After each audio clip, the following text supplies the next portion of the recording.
Welcome back to Dreamcraft Studios. My name is Alex, and in today's video we're going to be going over the rules and how to play for beginners for the Chaos Faction Kill Team Legionaries. Now if you do like the video and find it useful, please give it a like, comment down below if you want to see any kill teams in the future, and hit that subscribe button with the bell icon if you want to stay in touch and in tune with all the upcoming videos that are coming up in this series. We'll be going through all of them for 3rd edition, so make sure you stay tuned.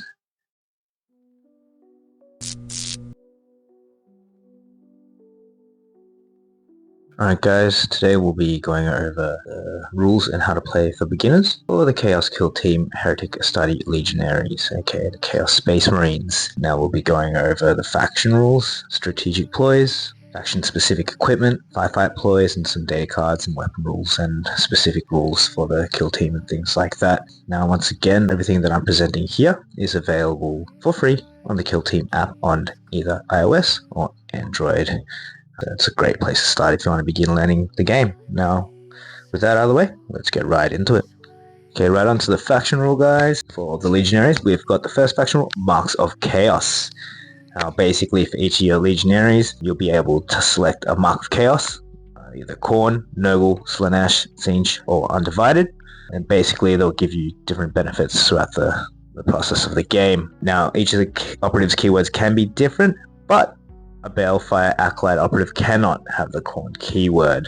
So you can have Nurgle, Slaanesh, Tzeentch, or Undivided. You cannot have the Khorne. Friendly Legionary operatives have an additional rule determined by this keyword. In addition, Legionary ploys have additional benefits for operatives with the relevant keyword. The first Mark of Chaos we've got is for Khorne, and it provides the rule Wrathful Onslaught. And it means that this operative's melee weapon have the Severe Weapon rule.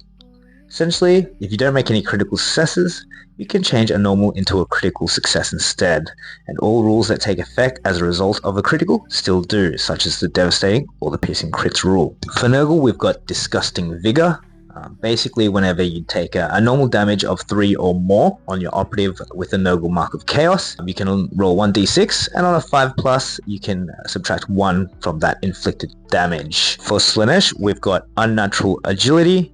Add 1 inch to this operative's move stat. For Tzeentch, we've got Imperial Guidance. This operative's ranged weapons have the Severe Weapon rule, just like Wrathful Onslaught. However, it's now with the ranged weapons rather than melee. If you don't make any critical successes, you can change a normal into a critical success instead.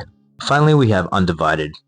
They have the rule Vicious Reavers, and whenever the operative with this Mark of Chaos is shooting, fighting, or retaliating against an enemy operative within 6 inches of it, the operative's weapons have the Ceaseless Weapon rule. Now, the Ceaseless Weapon rule allows you to reroll any dice results of your choosing when rolling attack dice for that weapon. So it makes the Ceaseless Weapon rule makes the weapon more reliable and increasing the chance of landing successful hits. For example, if you selected rerolls of 1 or 2, you could reroll 1 or 2 results. For faction rule number 2, we've got Astartes.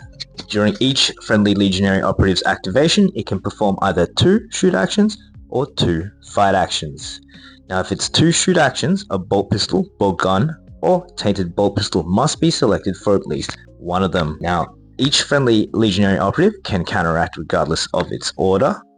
This means that all operatives in the team can perform a counteract activation, even if their current order is Engage or Conceal.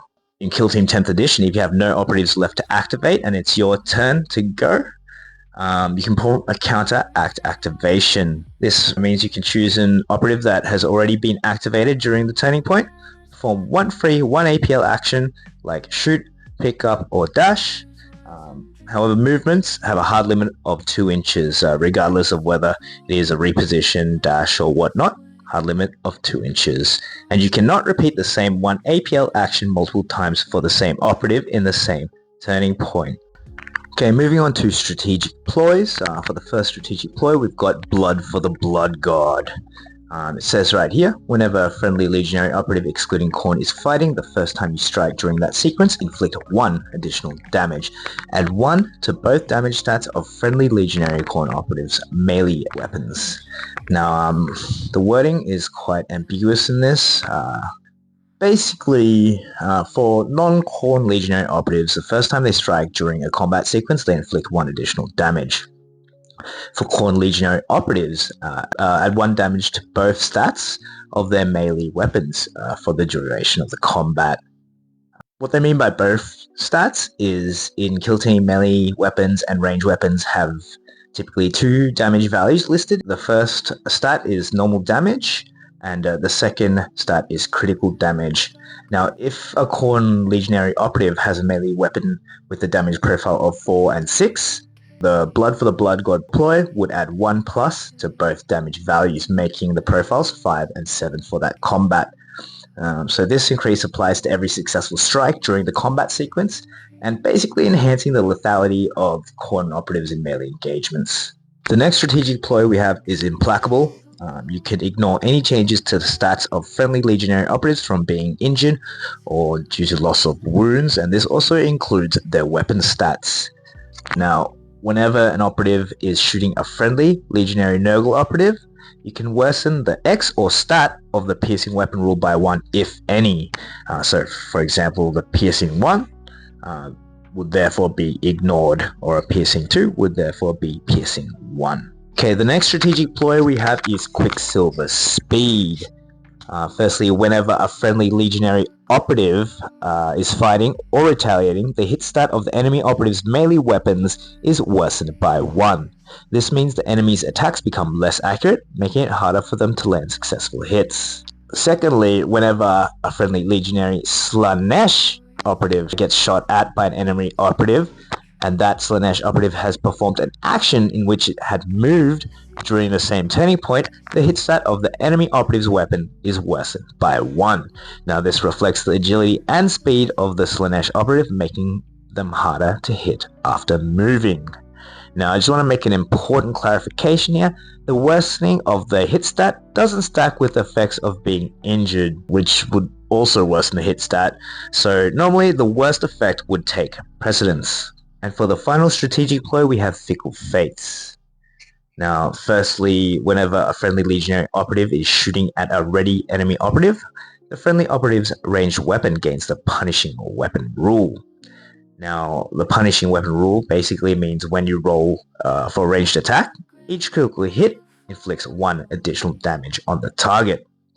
Now, if the weapon already has the Punishing rule, i.e. if you're rocking the Reaper Chain Cannon, then instead it gains a Relentless Weapon rule, meaning you can reroll 1s on attack dice when making the attack.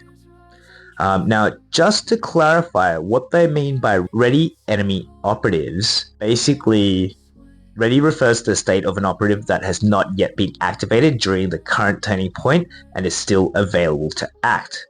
Essentially, a ready operative is one that has not been activated and is still waiting for its turn to act in its phase. And for the second part of the rule, whenever a friendly Legionary Tzeentch operative is being shot at during the roll defense dice step, if you retain any critical successes on your defense rolls, you can retain one of your failed defense dice as a normal success instead of discarding it. This means when you're defending against an attack and you roll a critical success, you can choose to also turn a fail into a normal success, improving the chance of successfully blocking the incoming attack. Alright, moving on to Firefight ploys. For the first Firefight ploy, we have Unending Bloodshed. You can use this Firefight ploy when a friendly Legionary Khorne operative is incapacitated while fighting or retaliating. You can strike the enemy operative in that sequence with one of your unresolved successes before it is removed from the kill zone. So basically you can, throw one more strike before dying. The next Firefight ploy we have is Mutability and Change. You can use this Firefight ploy when a friendly Legionary Tzeentch operative is activated. Until the end of the next operative's activation, add 1 to its APL stat, just basically giving it another action until the next activation. Okay, for the next Firefight ploy we have Malignant Aura. Now, I found the wording in this to be quite confusing, but let me just break it down for you. So basically, you can use this ploy when a friendly Legionary Nurgle operative is performing the shoot action. When you select a valid target, an enemy operative that Nurgle operative can shoot, the ploy grants the Nurgle operative's ranged weapon the Piercing 1 rule. This piercing 1 rule applies whenever the noble operative shoots at an enemy within 3 inches of it, and this includes any secondary targets if applicable for that shooting action. Now, piercing 1 means that the enemy operative must subtract 1 from their defense rolls when trying to block the ranged attack, making it easier for the noble operative to deal damage. So the malignant aura works to enhance the effectiveness of noble operatives' ranged weapons by weighting the defense capabilities of enemies within close range of 3 inches. And I think that it works well for close quarter shooting, and it synergizes well with Noble's resilience and can be particularly effective against high armor units or enemies that rely on defensive rolls to survive ranged attacks. For the final Firefight ploy, we have Sickening Captivation. Now, you can use this Firefight ploy during a friendly Legionary Slaanesh operative's activation, either before or after it performs an action. You can select one enemy operative that is visible to and within 4 inches of that friendly Slaanesh operative, and until the end of that enemy operative's next activation, you can subtract 1 from that enemy operative's action point limit APL stat. Now, this is actually one of my favorites. I think it's very useful to disrupt enemy activations. By reducing the APL of key enemy operative, you can limit their ability to perform actions during their next activation, and this can be especially useful against operatives who rely on multiple actions to deal damage or complete objectives. And it will allow you to control the battlefield by disabling and crippling key enemy units. You can reduce the APL stat of an enemy operative with high APL, and they'll be less able to act in their next turn. And I think it gives you flexibility in how and when you want to disrupt enemy actions. I think it'd be useful in situations where you need to prevent an enemy operative from completing important objectives, or you just want to hinder an enemy's ability to retaliate after you've already activated your Slaanesh operative. Okay, now we're moving on to faction equipment. Now, once again, I'll only be going over the faction equipment specific to this kill team. I won't be going over universal equipment. You can find that information on the Kill Team app for free on Android or iOS, and I recommend downloading it. It makes things a lot easier, and you can double check the rules on the go. So the first faction equipment we have is Warded Armor. It's a strategic gambit. You can select one friendly Legionary operative until the ready step of the next strategy phase. You can change that operative's save stat to 2+, making them a lot more hardier. The next faction equipment we have is Tainted Rounds. Now, once per turning point, whenever you're shooting with either a bolt pistol or a bolt gun, you can use this rule. And using Tainted Rounds allows your weapon to have the Rending Weapon rule. So the Rending Weapon rule is, once again, whenever you score a critical success, you can turn another one of your rolls, which is a normal success, into a critical success also. The next faction equipment we have is Chaos Talismans. So firstly, you select one of the marks of chaos, such as Khorne, Tzeentch, Noble, or Slaanesh for the gambit, and the effect will only apply to friendly Legionary operatives that have that specific mark of chaos keyword. The effect applies once during each activation of a friendly operative with the selected mark of chaos when they are performing a shoot, fight, or retaliate action. Now, if you roll 2 or more failed dice in the action, you can inflict D3 damage on that friendly operative, and then discard one of the failed dice and retain the other one as a normal success, turning the failed result into a successful one. Now, if the shoot action is the one being performed and the damage inflicted on the operative causes them to be incapacitated, the shooting action does not end immediately, so you can continue the sequence of the action with a successful attack dice. This means that even though the operative has been incapacitated and taken out of the game, the rest of the shoot action and successful attacks continues on, so you don't lose the result of the shot. And the last piece of faction equipment we have is Malefic Blades.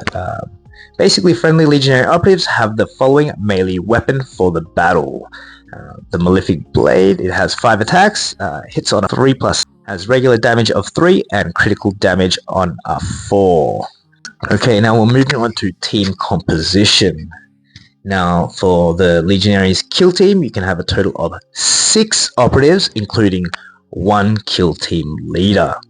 So you can select for the kill team leader either the Aspiring Champion or the Chosen. Now, with the Aspiring Champion, you have the choice of either a Plasma Pistol or Tainted Bolt Pistol for the range weapon, and for the melee weapon you got Power Fist, Power Maul, Power Weapon, or Tainted Chainsword. He also comes with the rule, in the eyes of the gods. Once during each of this operative's activations, if it incapacitates an enemy operative, add 1 to its APL stat until the end of that activation. And then for Chosen, comes either with a plasma pistol or a tainted bolt pistol, and for the melee weapon, a demon blade. Now, he also comes with 2 rules. Firstly, Demonic Aura. Whenever an enemy operative performs the fallback action while within the control range of this operative, you can use this rule. If you do, roll 1d6, and on a 3+, that enemy operative cannot perform that action during that activation or counter action. The AP spent, however, will be refunded. And the next rule is Soul Gorge. After this operative fights or retaliates, if it isn't incapacitated but it incapacitated an enemy operative or inflicted critical damage during that sequence, it regains D3+3 lost wounds. Massive. Alright, moving on in team composition. For the remainder of the 5 kill team operatives, you can select from 8 operatives. So firstly, you can pick 1 maximum of the Anointed, and he comes with a bolt pistol for the ranged weapon and demonic claw for his melee weapon, and comes with a rule, Unleash Demon. Basically, once per battle, when this operative is activated, you can use this rule. If you do, until the end of the battle, this operative cannot perform the pickup marker or mission actions, excluding Operate Hatch. If it's carrying a marker, it must immediately perform the place marker action for 0 AP. This takes precedence over all other rules. What happens when you unleash the demon? Firstly, normal and critical damages of 4 or more inflict 1 less damage on this operative, making him quite hardy. And its demonic claw has the ceaseless and lethal 5 weapon rules. So once again, ceaseless means you can reroll any result that you have selected. Lethal 5s basically means you crit on 5+. Next, we've got the Balefire Acolyte. You can have 1 max of this operative in your kill team, and he comes equipped with a bolt pistol for his ranged weapon. He's got psychic abilities Fire Blast and Life Siphon, as well as the Fell Dagger for his melee weapon. He's also got a special rule, Siphon Life. Whenever this operative is using this weapon at the start of the Resolve Attack dice step, you can select 1 friendly operative visible to and within 6 inches of this operative. For each attack dice you resolve during that step that inflicts damage, that friendly legionary operative selected regains 1 lost wound or D3 lost wounds if it was a critical success, meaning he can basically heal himself or anyone visible within 6 inches of himself if he inflicts any damage with any weapons with Siphon Life special rule. Okay, next we have the Butcher. Now, you can have 1 maximum of this operative in your unit, and he comes equipped with the bolt pistol for a ranged weapon and a double-handed chain axe for his melee weapon. For his rule, he's got Devastating Onslaught. It says here, whenever this operative is fighting or retaliating, other enemy operatives cannot assist. At the end of each enemy operative's activation or counteraction, you can select an enemy operative within 2 inches of this operative. This operative can perform a free charge action. You can change its order to engage to do so, but it cannot move more than 2 inches and must end that move within control range of that selected operative. So essentially you can counteract charge. Alright, moving on, we have the Icon Bearer. You can have 1 max of this operative in your unit. It comes equipped with either a bolt pistol and chainsword or a bolt gun and fist. Now he's got 2 rules. Number 1, favored by the Dark Gods. In the ready step of each strategy phase, if this operative isn't incapacitated, you gain 1 CP. And we've got Icon Bearer. Whenever determining control of a marker, treat this operative's APL stat as 1 higher. Note this isn't a change to its APL stat, so any changes are cumulative with this. Okay, next we have the Shriv Talon. Anyway, he's main, and you can have 1 max of him in any kill team unit for the Legionaries. So firstly, he comes with a bolt pistol and flensing blades for his melee weapon, and he's got 2 rules. Firstly, he's got vicious reflexes. Basically, whenever this operative is retaliating, you resolve the first attack dice, i.e. defender instead of attacker, giving him attack first or fight first. For the second rule, he's got Horrifying Dismemberment.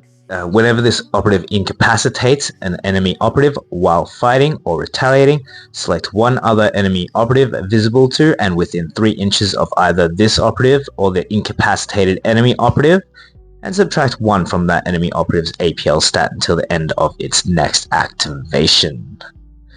So quite strong indeed.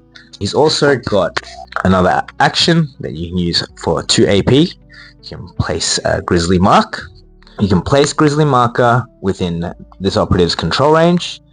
Whenever an enemy operative is within 3 inches of your Grizzly Marker, your opponent must spend 1 additional AP for that enemy operative to perform the pickup marker and mission actions.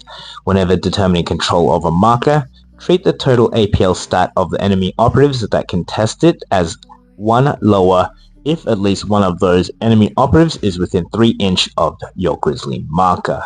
Note, this isn't a change to the APL stat, so any changes are cumulative with this, so it does stack. Okay, moving on, we've got the Gunner. You can have 1 max of him in your kill team unit. He comes with a bolt pistol, flamer, a melter gun, or a plasma gun for his ranged weapon, and he has fists for his melee weapon. And for the heavy gunner, you can have 1 max of him.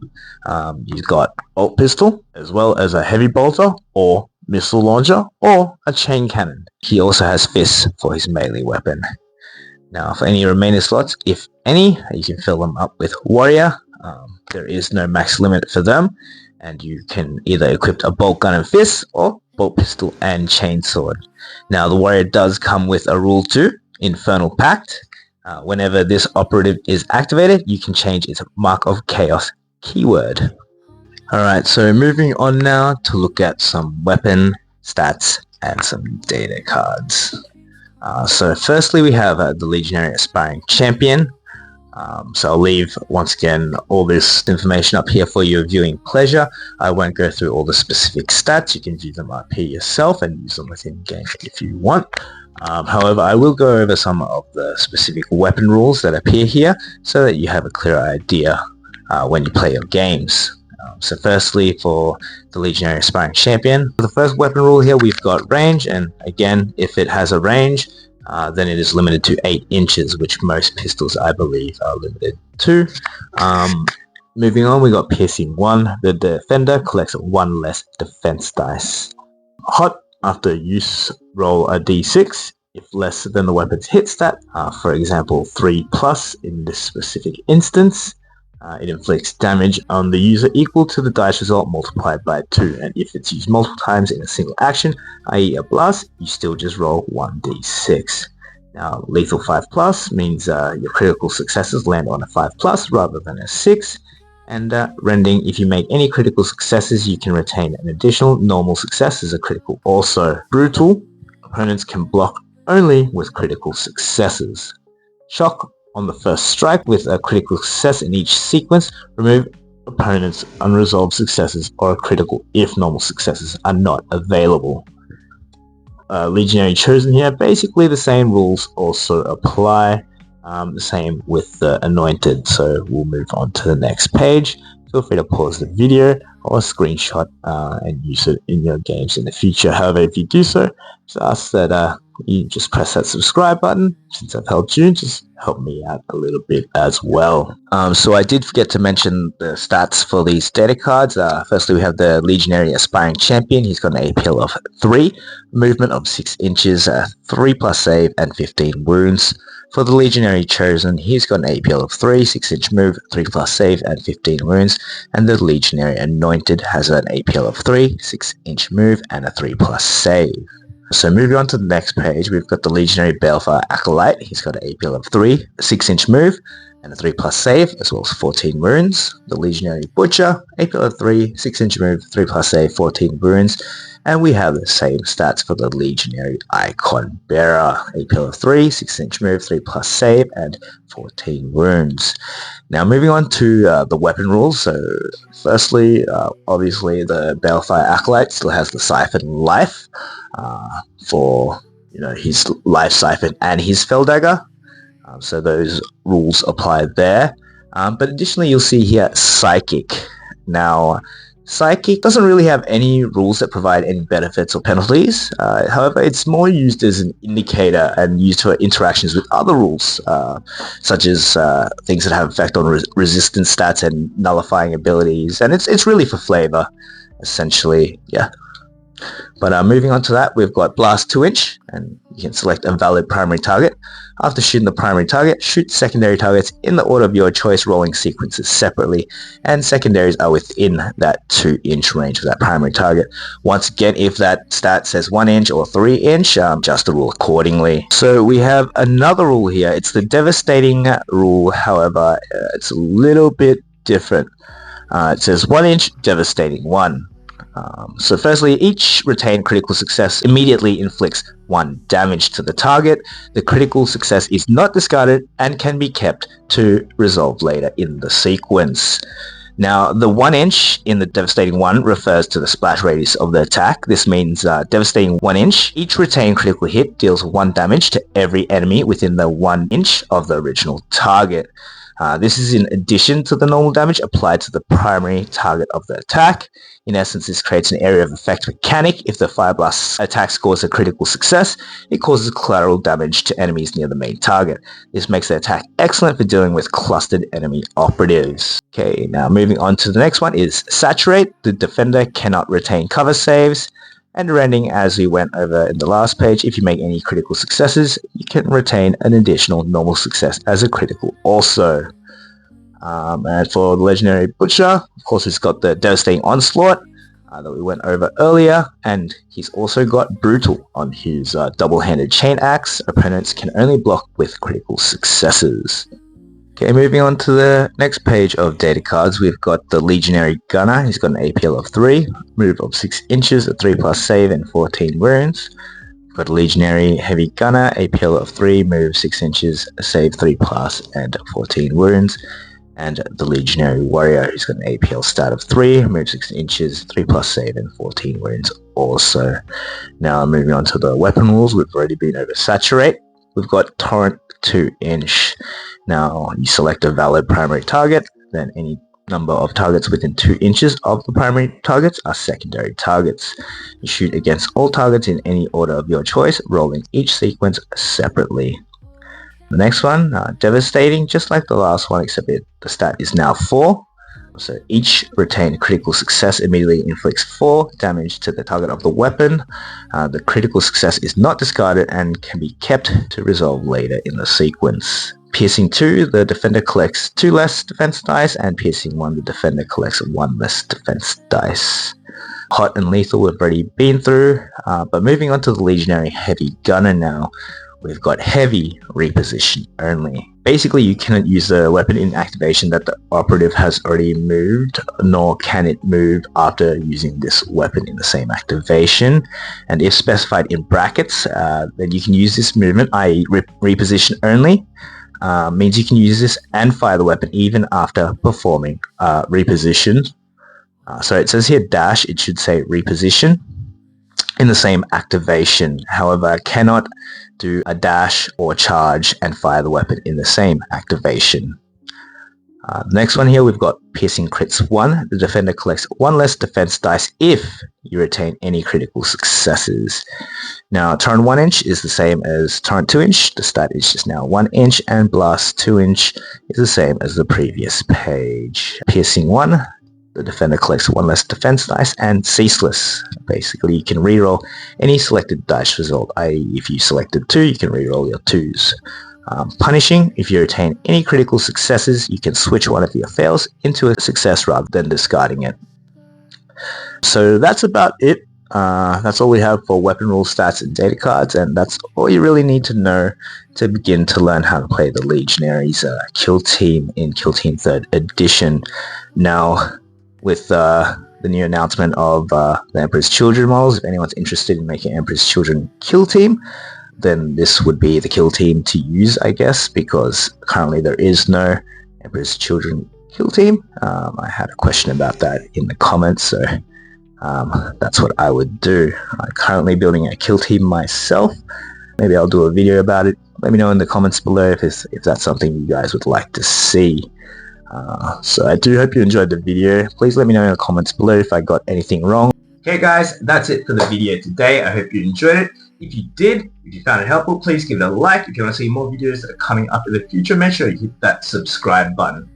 We do have a Patreon as well. I'll put it in the link below. Make sure you go there if you want to show some more support as well. You can see any work in progress and future projects coming along. Now I do have a big project coming up along. There's a few short videos that I have coming up of it, and it's basically going to be a giant crazy kill team board. Now if you are interested in seeing that content, make sure you hit the subscribe button as well.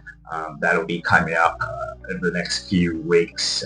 I hope you guys have an awesome day. Thank you for watching once again, and Alex out.